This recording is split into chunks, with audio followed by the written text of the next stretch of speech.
إن الحمد لله نحمده ونستعينه ونستغفره ونعوذ بالله من شرور أنفسنا ومن سيئات أعمالنا.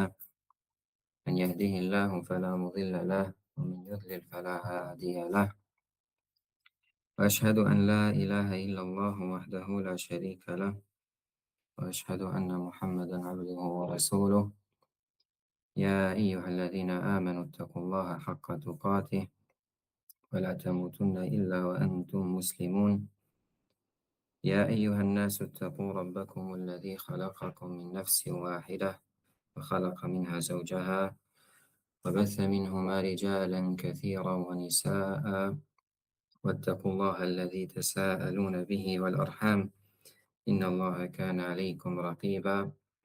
يا أيها الذين آمنوا اتقوا الله وقولوا قولا سديدا يصلح لكم أعمالكم ويغفر لكم ذنوبكم، ومن يطع الله ورسوله فقد فاز فوزا عظيما. فإن أصدق الحديث كلام الله، وخير الهدي هدي محمد صلى الله عليه وسلم، وشر الأمور محدثاتها، وكل محدثة بدعة، وكل بدعة ضلالة، وكل ضلالة في النار. ثم أما بعد، فلندريم ذا العظيمة تكون vetëm Allahut Tebaraka wa Ta'ala. Salavatet dhe selamet qofshin për të dërguarin e tij Muhammedin sallallahu alaihi wasallam, për familjen e tij, për shokët e tij, si dhe për të gjithë ata që ndjekin rrugën e tyre deri në ditën e gjykimit. Rrim të nderuar vëllezër, kam dërin e madh të jem pjesë e këtij organizimi, i këtyre mësimeve javore, dhe me thënë mësime me tematika të lloj-llojshme, me hoxhallar të ndryshëm. Elusa Allahun Azza wa Jall që t'i shpërblej gjithë vëllezërit tanë, organizatorët në Xhaminë Al Albani në Gent të Belgjikës për organizimin, për mundin, si dhe elusa Allahun Azza wa Jall që t'i shpërblej gjithë pjesëmarrësit dhe gjithë dëgjuesit. Besoj që nuk jam i vetmi prej pjesëmarrësve, domethënë besoj që edhe dikush prej hoxhallarëve tjerë ka përzgjedhur të një libër që ka të bëjë me akiden, që ka të bëjë me menhexhin, dhe domethënë dikush mund ta shohë këtë si diçka që përsëritet, themi domethënë se përsëritja në këtë rast bën dobi. Nëse ka prej temave apo pjesë të tematikave të mëdha që mund të përsëriten tek një libër, më pas 3-4 mësimeve tek një libër tjetër, kjo gjë me lejen e Allahut ndihmon, pasi që përsëritja ndihmon për përforcim të dijes, pra për përforcim të asaj që e mëson njeriu. Andaj lutim Allahun Azza wa Jall që të na japë të gjithë neve sukses, domethënë në atë që e themi, në këto mësime që do t'i mbajmë. Lutim Allahun Azza wa Jall që këto mësime t'i bëj të dobishme dhe dobiprurse. E vijmë pra, ashtu sikurse është publikuar besoj tek ju, apo ashtu sikurse e keni marrë vesh, biidhnillah, domethënë tema jonë do të jetë parathënia e Ibn Abi Zeid al-Qayrawani rahimahullahu ta'ala. Përpara se të fillojmë në mënyrë të detajshme, domethënë për librin apo për autorin rahimahullahu ta'ala, vlen të cekim ca gjëra që tregojnë vlerën e madhe që posedon kjo akide. Akideja e Ahlus Sunna wal Jamaa, akideja e selefëve. Dhe s'ka dyshim se akideja pra është një shtyllë kryesore e gjithë fetarisë. Pra mbi të ndërtohet feja, dhe nëse shtylla pra është e dobët, nëse themeli i saj është i dobët, çdo të gjë që vjen mbi të nuk qëndron pra dhe nuk zgjat. Kështu pra feja islame, feja jonë ndërtohet mbi akiden e pastërt, akiden e Ahlus Sunnah wal Jamaa, dhe pashtu ndërtohen mbi veprat që duhet t'i veprojnë njerëzit. Andaj themi se nuk ka vepra, pra të pranuara, nëse njeriu nuk posedon akiden e saktë dhe akiden e duhur. Dhe pa përmirësim të akides, nuk ka përmirësim të veprave. Sado që të veproj pra njeriu prej veprave të mira. Allahu Azza wa Jall ka thënë: "Faman kana yarju liqa'a rabbih falya'mal 'amalan salihan wa la yushrik bi'ibadati rabbih ahada." Do thënë ai njeri i cili dëshiron, shpreson që të takoj Zotin e tij Allahun Azza wa Jall, ç'duhet të veproj? Falya'mal 'amalan salihan. Le të veproj mirë, le të bëj vepra të mira, wala yushrik bi ibadati rabbih ahada, dhe të mos i bëj ortakëri në adhurim as pak Zotit të vet. Pra, takim të mirë me Allahun Azza wa Jall, robi duhet që ta përmirësoj akiden e tij, pra të mos bëj shirk, ta plotësoj tauhidin dhe të veproj mirë. Dhe për këtë arsye i dërguari i Allahut sallallahu alaihi wasallam, pas ardhjes së shpalljes në Mekë, qëndroi pranë të për 13 vjet, duke i thirrur njerëzit për në tauhid, duke i thirrur njerëzit për në përmirësim të akides dhe për në përmirësim të bindjeve të tyre besuese, pra bindjeve të tyre që kanë bën me besimin, për shkak se akideja e sakt ja bart muslimanit veprat e tij të mira dhe e orienton atë karshi gjërave të duhura. Pra, s'ka dyshim se akideja posedon vlerë të madhe. S'ka dyshim se akideja posedon vlerë të madhe. Dhe si të mos posedoj vlerë të madhe? Pra, kur me të njeriu e njeh Allahun Azza wa Jall, e njeh atë në të cilin beson ai prej ghaibit. Do të përmendim inshallah disa pika që na tregojnë neve vlerën dhe rëndësinë e akides. E para është ajo që e thonë dietarët çdo herë, pra në tematikat që trajtojnë ata, është se vlera e dijes varet sipas asaj që trajtohet tek ajo dituri apo tek ai libër. Vlera e dijes pra varet sipas temës që trajton ajo dije. Pra nëse flasim për ndonjë dituri që trajton një temë që ka rëndësi, themi që ka rëndësi. Nëse rëndësia saj është akoma më e madhe, themi që rëndësia saj është akoma më e madhe. Andaj nëse flasim për dituri që trajton temën e akides, themi se ajo ka rëndësi dhe vlerë të madhe, për shkak se në të njeriu mëson për Allahun Azza wa Jall, i mëson emrat dhe veçoritë e tij. Azza wa Jall i mëson pra gjitha shtyllat tjera të imanit, pra sikurse al-iman billah wa malaikatihi wa kutubihi wa rusulihi wal yawmil akhir wa bil qadari khairihi wa sharrihi, dhe kështu me radhë.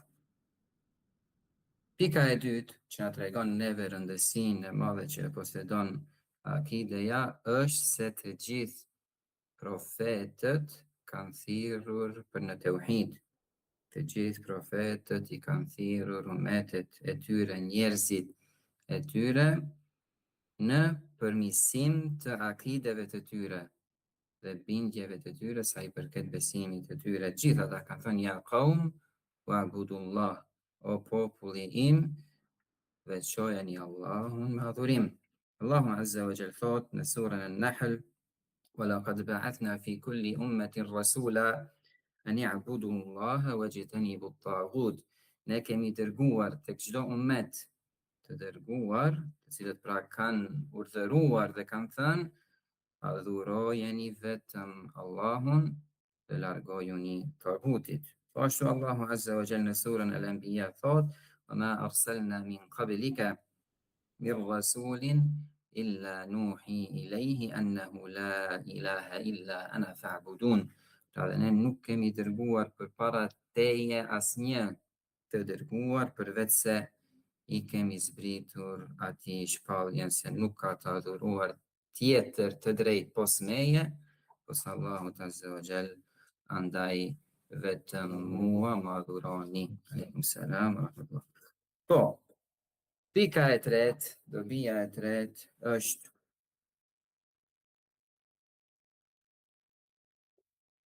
se i dërguari Allahu sallallahu alaihi wasallam, gjëja e parë me të cilën i ka urdhëruar sahabët e tij, ata sahabë që ka janë shuar për thirrje, pra i ka urdhëruar për akide, për thirrje, për në tauhid, dhe për ndalim nga shirku.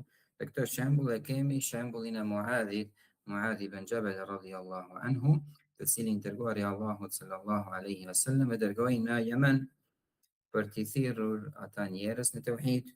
Ka thënë alayhi salam: "Innaka takhdumu ala qaumin ahla kitab." Ti do të shkosh tek njerëz cilët janë njerëz të librit, pra janë të krishterë apo jehud.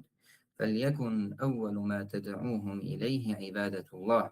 Andaj le të jetë gjëja e parë në të cilën ti i thërret ata, adhurimi i Allahut Azza wa Jall, pra veçimi i Allahut me adhurim.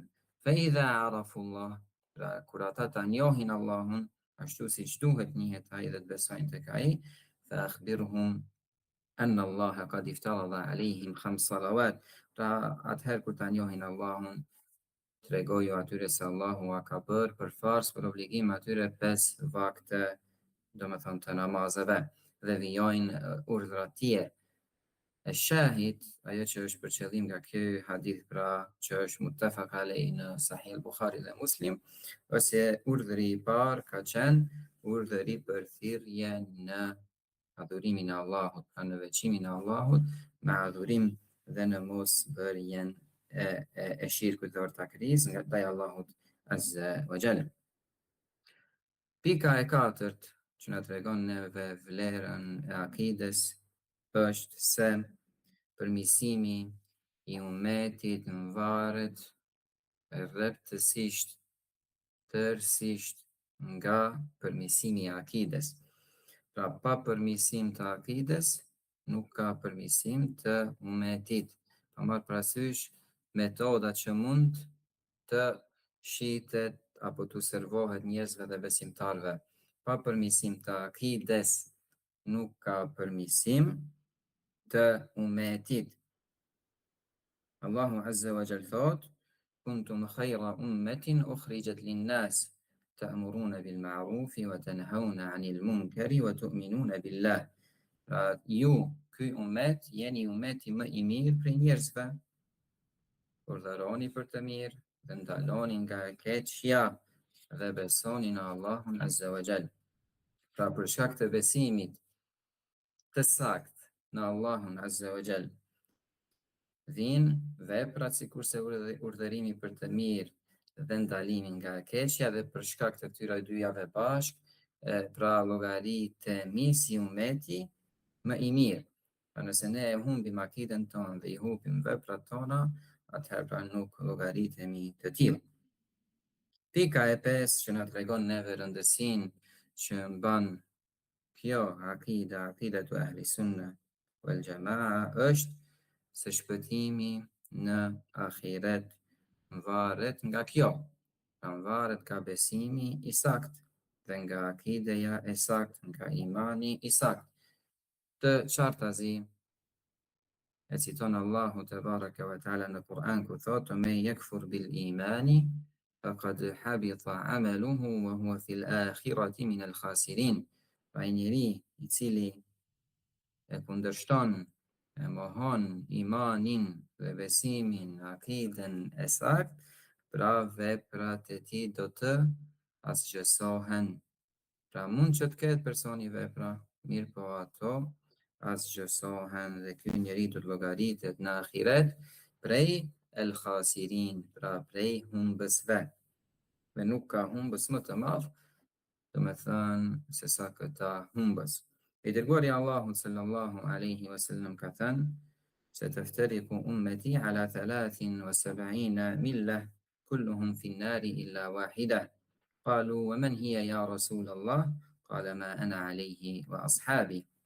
Ka thënë pra ummeti im do ndahet në 73 grupe, të gjithë ata do të jenë në zjarr, përveç një grupi të vetëm.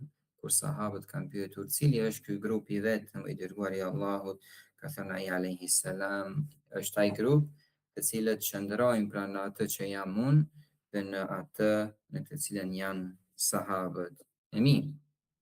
Pika e gjashtë pra që na tregon neve rëndësinë e akides së saktë është se muslimanët pra kanë nevojë për dituri, për këtë akide të saktë dhe të qiltër pra, e cila ndërtohet mbi librin e Allahut dhe sunetin e të dërguarit të tij sipas kuptimit të selefëve. Përse ka nevojë pra, kanë nevojë muslimanët dhe ka nevojë ummeti ynë për këtë, për shkak të shpërndarjes së madhe të ignorancës, bidateve, shpikjeve në fe dhe për shkak të shpërndarjes së gjithë këtyre grupacioneve të devijuara pra në ideologjitë e tyre dhe në bindjet e tyre.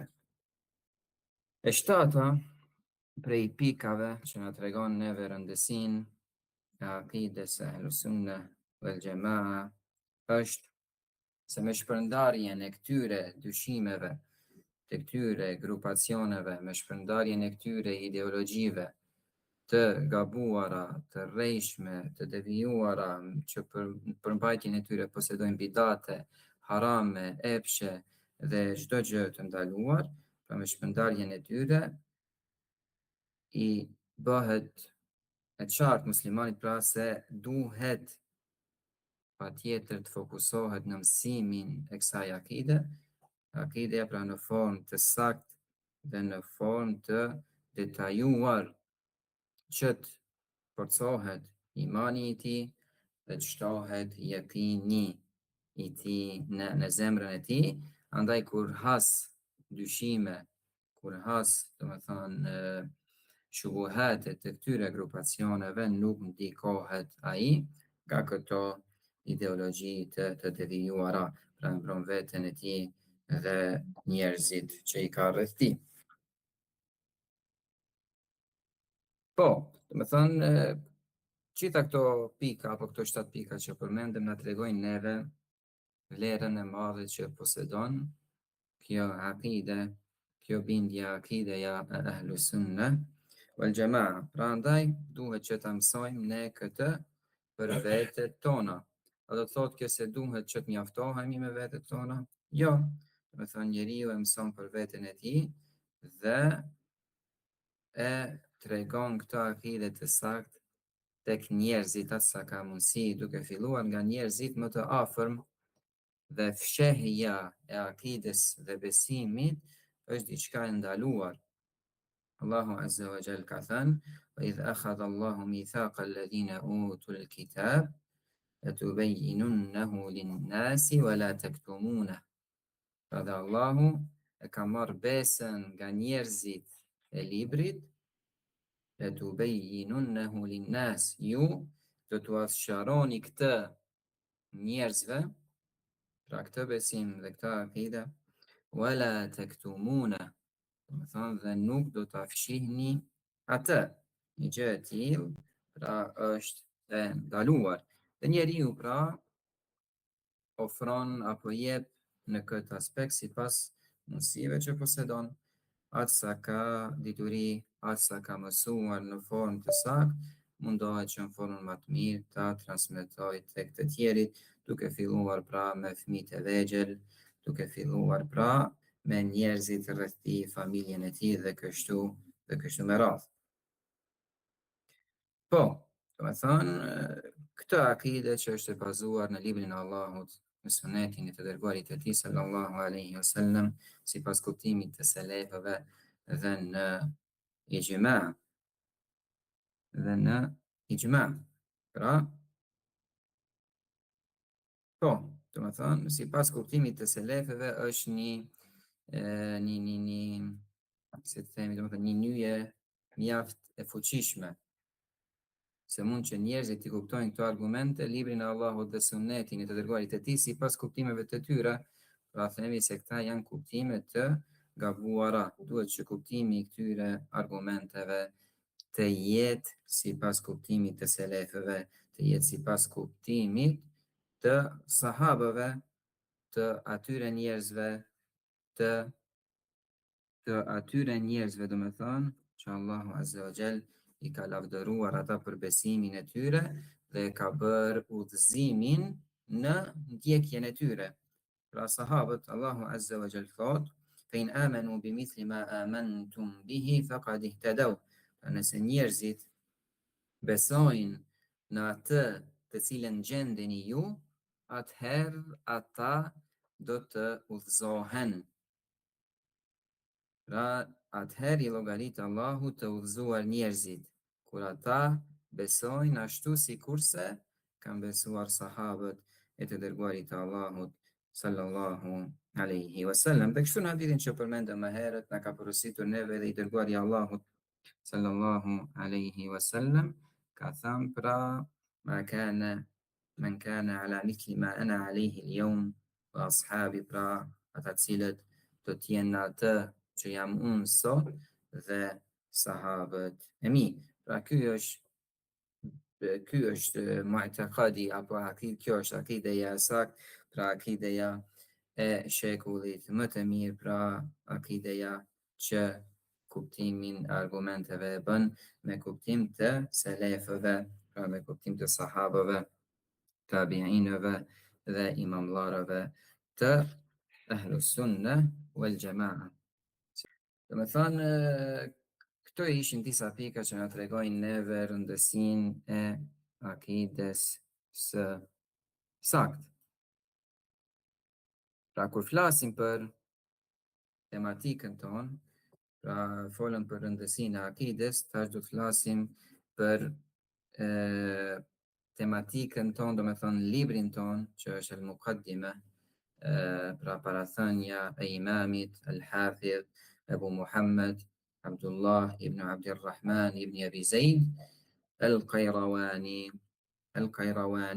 Pra, ka shkruajtur ky dietar i madh një libër në fiqh, pra, sipas mëdhëbit të Imam Malikut. Pra, ai ka posedon libra të shumtë. Mirë po, për këtë libër që ka titulluar Er-Risale, ka qenë një libër të cilin e ka shkruajtur në fiqhun maliki dhe në kohën e tij, për shkak se autori rahimahullah konsiderohet prej dietarëve të hershëm, në kohën e tij çdo herë kur dietarët kanë shkruajtur në diçka prej fiqhut, pra së pari kanë treguar akiden e tyre, bindjet e tyre në akide. Pra fillimisht kanë folur dhe kanë trajtuar në një parathonje tema të akides dhe më pas kanë hyrë dhe janë zhytur, do me thonë, në temën e fiqhut. Kështu ka bërë edhe autori ynë, rahimahullahu ta'ala, pra ka nisur librin e tij me një parathënie që ka të bëjë me akiden dhe më pas pra është zhytur në risalen e tij në temat që kanë bëjnë me namazin, zeqatin, agjerimin, haxhin dhe të tjerë. Pra, si autori ynë, ashtu dhe dietar të mëhershëm kanë ndjekur këtë rrugë, mirë po më pas në kohë të mëvonshme, do të thonë, dietarët kanë filluar që ta ndajnë temën e akides, temën e tauhidit veçazi, pra në libra veçazi, dhe temën e fiqhut, pra të folurit për namazin, do me thonë haxhin, agjerimin dhe kështu me radh, kanë shënuar libra veçazi. Kjo mukaddime pra, cilën e kemi përgjedhur ne, është pjesa të cilën autori rahimahullah e ka shkruajtur, do me thënë, në fillim të librit të tij që quhet Er-Risale, pra që është në medhhebin Maliki. dhe është një mukaddime, një parathënie që ka të bëjë për akiden, sikur se cekëm më herët. Thotë Sheikh Salih Al-Fawzan حفظه الله تعالى وبدأها بمقدمة في التوحيد. Autori e ka nisur librin e tij pra Risala me një parathënie në tauhid ala namathi ma alayhi almutaqaddimun min alulama, pra sipas asaj në cilën ishin dietarët e hershëm. Wa hadhihi almuqaddima i'tana biha alulama sharhan wa tawdiha. Për këtë parathënie dietarët kanë kushtuar rëndësi të madhe pra duke shpjeguar atë, duke e sqaruar atë, wa kadhalika hifdhan wa nazma, pra i kanë kështuar kësaj risale, ja kësaj mukaddime rëndësi pra me memorizim dhe me vargëzim, pra e kanë shkruajtur në formë të poezisë që të mbahet mend. Përse? Pra shtohet pyetja, përse dietarët pas Ibn Abi Zeid al-Qayrawani rahimahullah i kanë kushtuar parathënies së tij kaq shumë rëndësi. I kanë kushtuar pra për shkak të disa arsyeve, i përmend Sheikh Salih Al-Fawzan në parathënien e shpjegimit të kësaj risaleje, ka thënë lihtisariha, për shkak të formës së saj të shkurt, wali ahamiyatiha, për shkak të rëndësisë së saj, për rëndësisë së tematikës së saj, wa salamatiha min al-akhta, dhe për shkak se nuk ka poseduar gabime, pra ka qenë pa gabime sa i përket akides. Pra për këto tre arsye, dietarët i kanë kushtuar rëndësi të madhe kësaj parathënie për shkak se ka qenë e shkurtër, ka qenë domethënë tematika sa mjaft e rëndësishme dhe nuk ka poseduar pra gabime. Domethënë ka qenë një parathënie që është shkruar sipas medhhebit apo kuptimit të selefëve të mirë.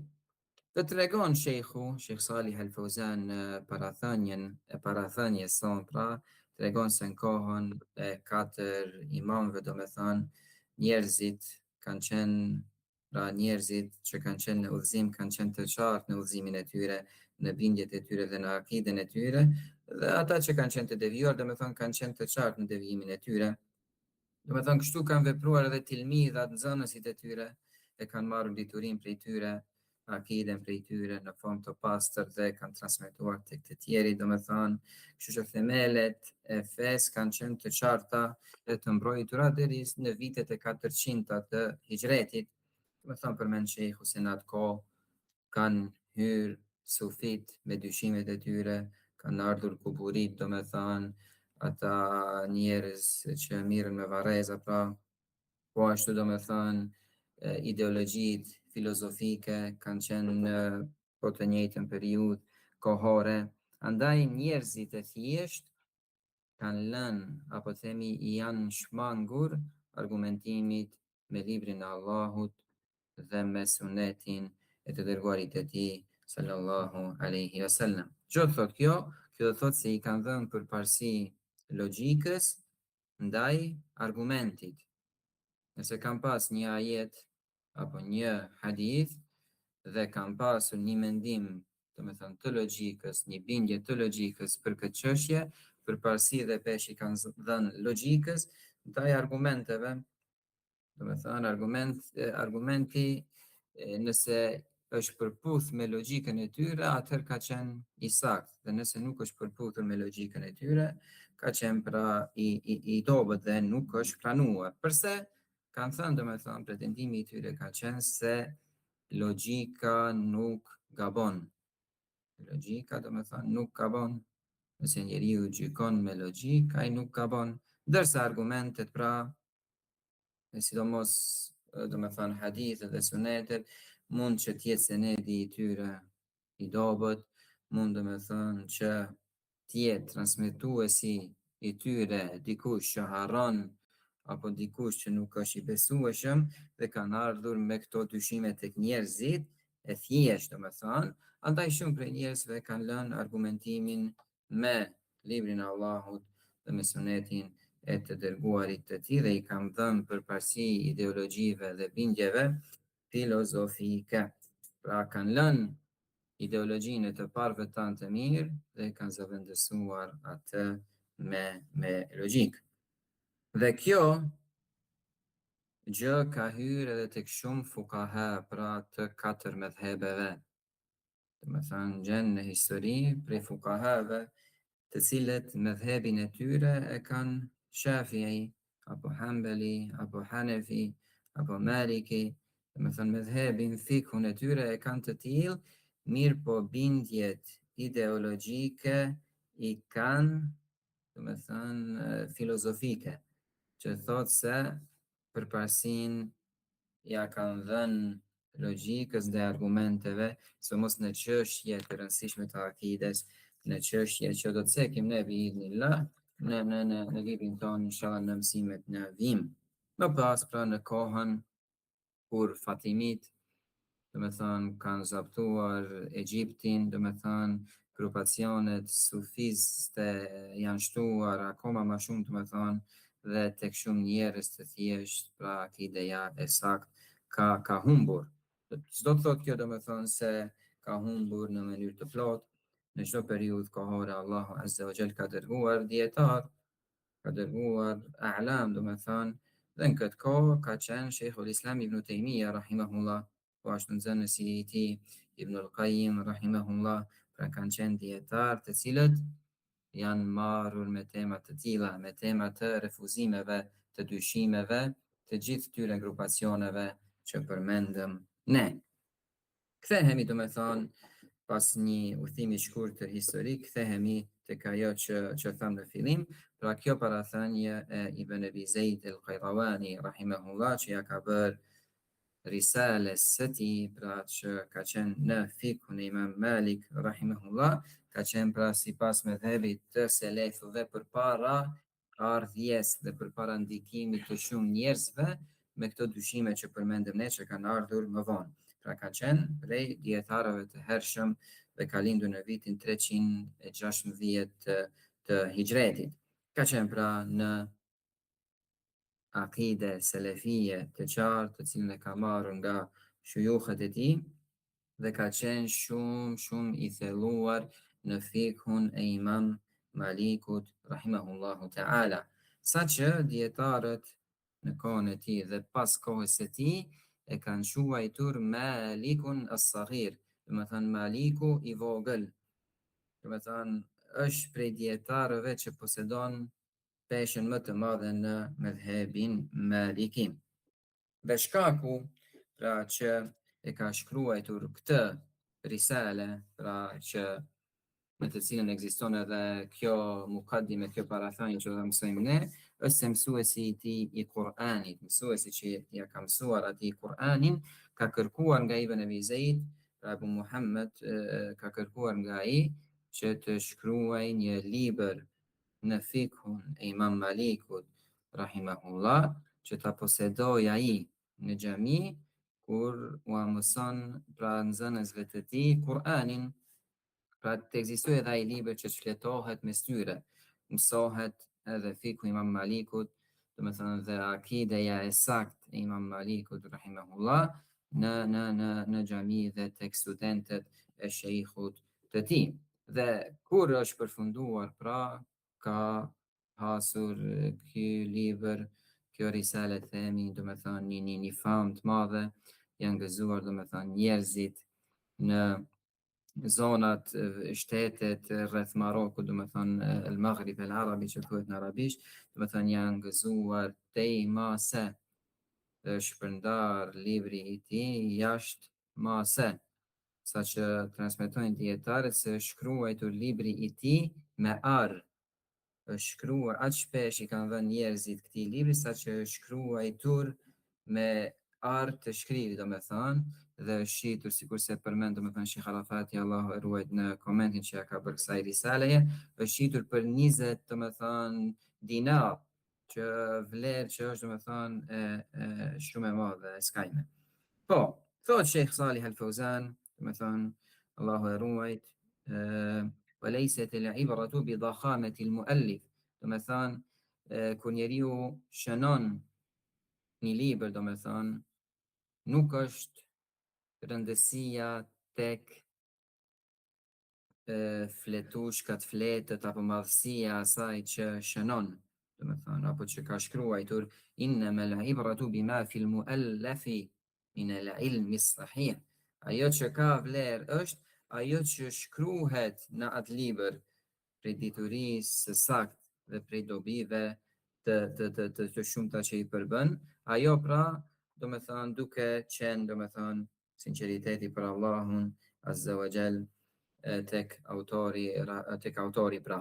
Edhe sikur tjetë pra libri që shkruan, do me thënë, dietari, sikurse parathënia jon pra që ka shkruar librin e Vizejt, edhe sikurse tjetë i shkurt, pra nëse libri apo tematika që trajton ai është diçka e fryqme, ka rëndësi të madhe pra dhe bëhet me një jetë të mirë dhe me sinqeritet, do me thënë kjo do të shpërndahet dhe do të hasë famë të madhe dhe do të pranohet nga njerëzit. Fahadihi risalatu waraqatun qalila, thot shejhu. Kjo risale është disa fletëshe, do me thënë është shumë e vogël në realitet. Megjithatë nalet hadhihi shuhrat al-azime, ka rritur këtë famë të madhe tek njerëzit për shkak të përmbajtjes së saj prej diturisë së saktë dhe për shkak të një jeti të saktë dhe të shëndosh të autorit, pra duke bërë gjithë këtë vepër dhe gjithë këtë këshill me përkushtim dhe me sinqeritet karshi Allahut Azza wa Jall. Pra kur njeriu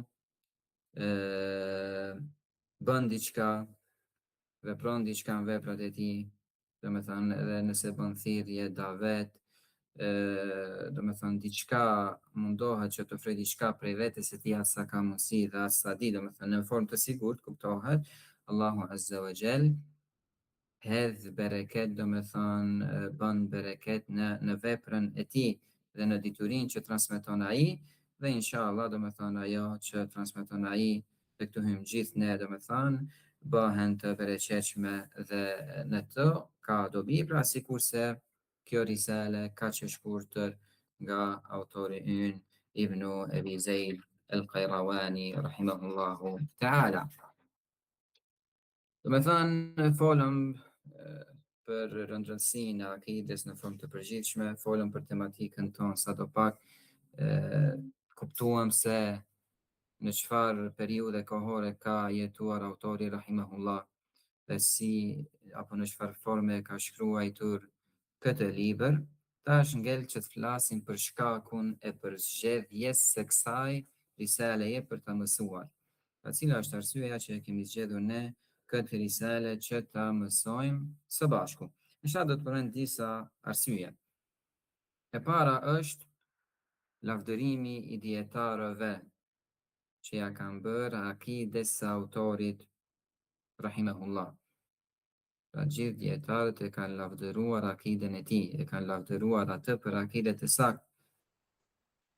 Dhe shumë prej dietarëve e kanë mësuar këtë libër, e kanë komentuar dhe e kanë shpjeguar atë. Mjafton kjo, do me thonë, si arsye për të pasur kjo risale peshë të madhe. Arsyeja e dytë është ndjekja e autorit rahimahullah, pra ndjekja që ja ka bërë ai hapave të selefëve, prej sahabëve dhe tabiinëve në librin e tij dhe në akiden e tij, dhe shpjegimin që ja ka bërë akides së saktë të Imam Malikut rahimahullahu ta'ala. Arsyeja e tretë është se kjo risale, kjo parathënie pra veçohet për qiltërsi dhe pastërti dhe qartësi, pra në atë që e thot, në atë që e transmeton, dhe gjithë kjo në formë të lehtë, pra duke u bazuar në librin e Allahut, në sunetin e dërguarit të tij dhe sipas ixhmait të selefëve të mirë. Arsyeja e katërt është se kjo parathënie përmban bindjet më të rëndësishme me cilat veçohen Ahlus Sunnah wal Jamaa në formë të shkurtër, pasi që ka mutawwalat prej librave që janë të gjata, do me thënë në akide, mirë po kjo veçohet që i ka përmbledhur këto tema me cilat veçohen Ahlus Sunnah wal Jamaa në formë të shkurtër. Pra, arsyeja e radhës e pesë, nëse nuk gaboj, është fjalët apo format apo fjalit që ka përzgjedhur autori rahimahullah. Janë fjalit të shkurtëra me domethënie të madhe dhe cilësia e stilit kësaj risale apo kësaj parathënie. Domethënë ka cilësi, ka kualitet në mënyrën se si është shkruajtur duke e ruajtur shkurtësinë e saj, njëkohësisht domethënien e plot që ka transmetuar dhe gjithë kjo pra duke u bazuar në librin e Allahut, sunetin e të dërguarit të tij sallallahu alaihi wasallam. Po ashtu prej arsyeve është se është prej librave më të rëndësishëm të akides prej dietarëve Maliki, pra prej Malikive. Është prej librave më të rëndësishëm që kanë shkruar Malikit në akide. Posedon kjo parathënie rëndësi të madhe po ashtu se autori rahimahullah, sikurse përmendëm, e ka shkruar këtë risale dhe po ashtu këtë parathënie për shkak se ka kërkuar nga i shejhu i tij, shejhu i Kur'anit, për t'u mësuar nxënësve të Kur'anit. Pra metoda si e shkruar vlen që t'u mësohet fëmijëve të vegjël dhe nxënësve të Kur'anit nëpër xhamia. Dhe e fundit prej arsyeve pse kemi përzgjedhur këtë risale, është se kjo risale apo kjo parathënie na tregon neve bindjet e qarta që i kanë pasur apo akiden e qartë që e kanë pasur të parët tanë dhe të mëvonshmit. Pra i shohim dietarët tanë të hershëm sikurse Ibn Abi Zeid el-Qayrawani dhe po ashtu deri tek dietarët tonë të mëvonshëm, i shohim se gjithë ata bien dakord në dakordsi totale në këto themele të akides son, akides e Ahlus Sunnah wal Jamaa, pa rënë në kundërshtim në diçka. Pra kjo na tregon neve shumë, na tregon se gjithë të dietarë pra kanë qenë në një akide të vetme, duke e kuptuar këtë akide pra sipas kuptimit të selefëve dhe duke e bazuar kuptimin e tyre në librin e Allahut dhe në sunetin e të dërguarit të tij. Po, do me thënë, tash ngell të flasim për autorin rahimahullahu ta'ala, dhe për sot inshallah e mbyllim me këtë dhe në mësimin e ardhshëm fillojmë inshallah me librin, me vetë atë që e ka thënë autori rahimahullah në parathënien e tij. Sa i përket autorit rahimahullah, do të flasim fillimisht për emrin e tij, më pas vendi ku ka lindur dhe ditëlindja e tij, periudha kohore pra në cilën ka qenë apo ka jetuar ai, do të flasim për shujuhet e tij, do të flasim për nxënësit e tij dhe do të flasim pra për vitin kur ka vdekur ai dhe për disa prej librave të tij. Po, do me thënë, emrin e ka autori ynë rahimahullah Abdullah. Do me thënë quhet Abdullah. Nofka e tij është Ebu Muhammed. Ndaj themi Ebu Muhammed Abdullah ibnu Abi Zeid el-Qayrawani. Pra Ebu Muhammedi Abdullahu, djali i babait të Zeidit. Kush është babai i Zeidit? Është Abdulrahman. Do me thënë Abdullah ibnu Abdirrahman el-Qayrawani. Dhe pse emrin e tij e ka pasur të tillë Abdullah ibn Abdirrahman el-Qayrawani, është bërë i famshëm me Ibn Abi Zeid el-Qayrawani, djali i babait të Zeidit el-Qayrawani. Dhe përmendëm se dietarët do me thënë e kanë quajtur Maliku i vogël, që nëse thuhet në libra ka thënë Maliku i vogël, kuptojmë se për qëllim është Ibn Abi Zeid el-Qayrawani rahimahullah. Ka lindur në vitin 316 sipas hijretit në një qytet që quhet Qayrawan. Pra dhe i thuhet Qayrawani, do me thënë nisbe tek qyteti i tij ku ka lindur. Pra ka lindur në atë vend dhe ka jetuar në atë vend. Dhe ky dietar i madh, ky imam, ky hafidh rahimahullahu ta'ala ka jetuar në të njëjtën periudhë kohore me dietar të shumë që i njihni. Prej tyre është domethënë Ar-Razi rahimahullah, At-Tabarani rahimahullah, Al-Ajurri rahimahullah, Al-Barbahari, وأشهر الدار القطني ابن بطة ابن مندة مثلا dhe po ashtu al-Hakim an-Naisaburi. Gjithë të dietarë që përmenden domethënë në mësime të ndryshme në libra të shumta, ka jetuar parafërsisht në të njëjtën periudhë kohore me ta. Dhe s'ka dyshim se Ibn Abi Zeid al-Qayrawani rahimahullah si gjithë dietarët tanë domethënë që përmenden dhe që njihen ka pasur shujukh të shumtë, pra ka kërkuar diturin nga dietar të shumtë. Prej tyre, apo prej atyre që njihen më së shumti, janë Muhammed ibn Masrur al-Hajjam, Muhammed ibn Masrur al-Hajjam, apo tjetri al-Assal, që njihet si al-Assal, apo Abu Sa'id ibn al-Arabi, dhe po ashtu Muhammed ibn al-Fath. Nga gjithë këto dhe të tjerë ka kërkuar dituri dhe ka përfituar prej tyre Abu Muhammed Abdullah ibn Abi Zeid al-Qayrawani rahimahullahu ta'ala. Po ashtu ka pasur edhe nxënës të shumtë. Pra ka pasur edhe nxënës të shumtë, prej tyre ka qenë Abdurrahim ibn al-Ajuz as-Subti, Abdurrahim ibn Ajuz as-Subti, apo Abdullah ibn Ghalib as-Subti, po ashtu Abdullah ibn al-Walid al-Ansari dhe të tjerë. Sa i përket librave të tij, ka pasur rahimahullah libra të shumtë.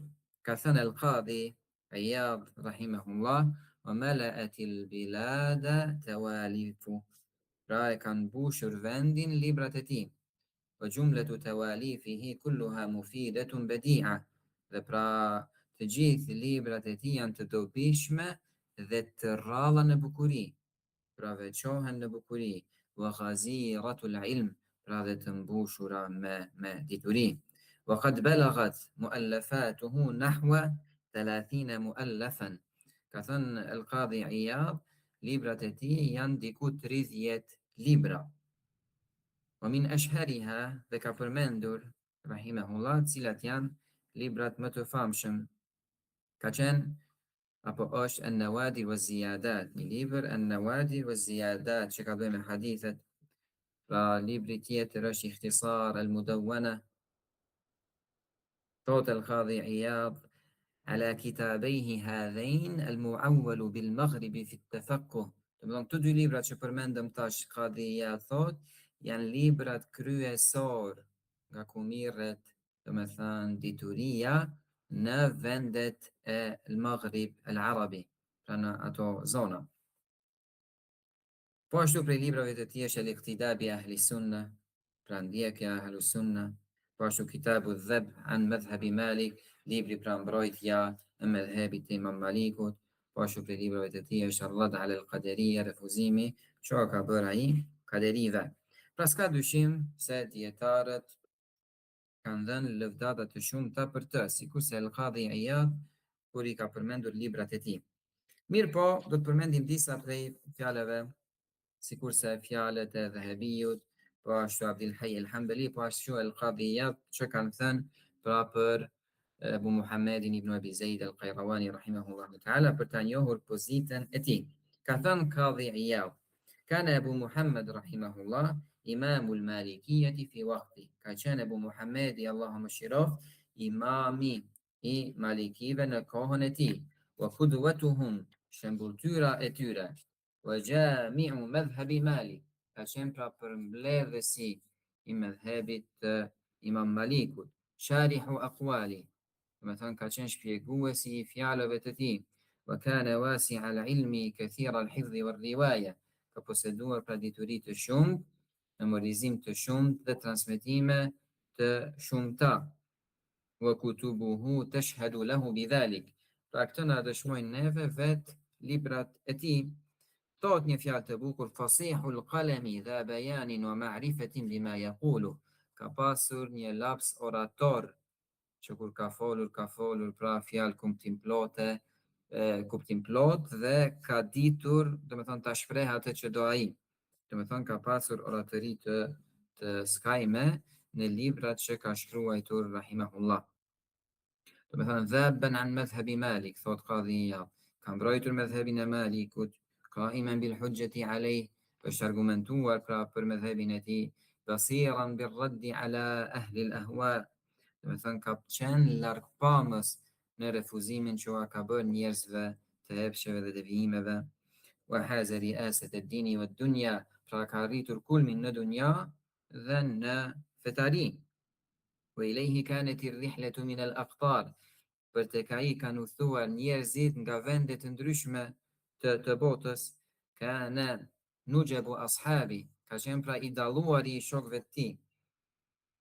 وكثر الآخذون عنه تشم كان شان زانسيت شكان مارو ديتوري بريتي وعرف قدره الأكابر ذا كان يوهور فليرنتي دياتار تمذين كثان الذهبي رحمه الله تعالى بر أوتورينتون ابن أبي زيد القيرواني الإمام العلامة القدوة الفقيه إمامي علام يبرا دياتاري ماذ شمبولتورا فقيه عالم أهل المغرب راديتاري إيفاندفة مغربي وكان من برز في العلم والعمل هذا كاتشان بري أتولتش يندلور نديتوري ذنا ذبرا واشتو كثان ذهبي رحمه الله كان على طريقة السلف في الوصول كاتشان نروب نسلف ذا سيبركت ثمال ذا لا يدري الكلام nuk e ka ditur pra filozofin, wala yata'awwal, dhe në shpjegimet apo librat e tij nuk ka bërë ta'wil, pra nuk ka bërë mënjanim të kuptimeve, i ka shpjeguar ata sipas librit të Allahut dhe sunetit të dërguarit të tij sallallahu alaihi wasallam. Po ashtu ka thënë Abdul Hayy al-Hanbali, Sheikhul Maghrib, pra Sheikhu i Maghribit, i gjithë atyre vendeve, shteteve, do me thënë në Afrikë që janë sot, Maroko, Libi, Tunus, dhe të tjera. Ka thënë Sheikhul Maghrib, do të thënë ka qenë ilayhi intahat riasatul madhhab, tek ai ka përfunduar pra kulminacioni i madhhabit, pra nuk ka pasur në kohën e tij njeri më të lartë dhe më të ditur sa i përket madhhabit se sa Ibn Abi Zaid al-Qayrawani rahimahullahu ta'ala. Dhe në fund do me thonë sa i përket vdekjes së tij rahimahullah, ka vdekur në mesin e muajit Sha'ban të vitit 389 sipas hijretit. Ka vdekur në vitin 389 sipas hijretit. Pra kjo ishte një tarxheme apo një autobiografi e shkurtër sa i përket autorit ton Abu Muhammad Abdullah ibn Abi Zaid al-Qayrawani rahimahullahu ta'ala. Dhe për sot inshallah mjaftohemi me kaq. Inshallah nuk zgjatemi më shumë. سبحانك اللهم وبحمدك أشهد أن لا إله إلا أنت أستغفرك وأتوب إليك وصلى الله على نبينا محمد وعلى آله وصحبه وسلم.